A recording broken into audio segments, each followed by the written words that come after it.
तुम्हाला काही गोष्टी माझ्याकडून समजाव्या, काही गोष्टी तुमच्याकडून मला समजाव्या या दृष्टीने इथे आपण आलो आहे. तुम्हाला मराठी सर्वांनाच समजते. मॅक्झिमम आपण धारणी किंवा चिखलदरा या भागातून जरी असलो तरी जास्तीत जास्त हिंदीचा वापर केला जातो, पण मराठी आपल्याला कंपल्सरी आलीच पाहिजे.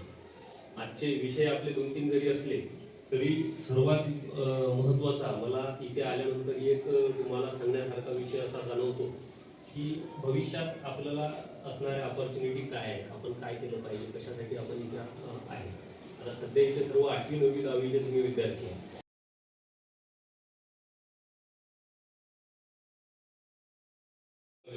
समजा शाळेत आहे तेवढ्या वेळ पुरता नाही, पण घरी गेल्यानंतर किंवा शाळेत येईपर्यंत प्रत्येक मुलाजवळ मोबाईल असतो. त्या मोबाईलमध्ये जेवढे गुरफटलेले असतात त्यांच्याजवळ तुमच्या वयाच्या मुलांचेही इंस्टाग्रामला अकाउंट आहे. तुमच्यापैकी आहे का कोणाचं?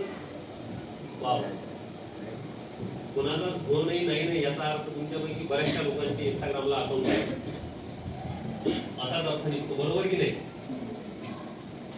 तुमचे जे इंस्टाग्राम अकाउंट आहे, इंस्टाग्राम, सोशल फेसबुक याचा वापर कशासाठी करतो, कशासाठी आहे आपल्याकडे, म्हणजे त्याचा फायदा काय होतो? आता सध्या जे आपलं हे वय आहे, हे वय आपल्याला सोशल मीडियावरती वाया घालवण्याचं वय नाही. तुम्हाला त्याची गरज पण नाही. जे काही तुमचे अकाउंट असतील त्याचा वापर म्हणजे असेल तर ते डिलीट करा, त्याचा वापर टाळा. कायद्यानुसार 18 वर्षाच्या वर जोपर्यंत होत नाही तोपर्यंत त्याला इंस्टाग्राम अकाउंट किंवा मोबाईल नंबर हे वापरण्याचा अधिकार नाही.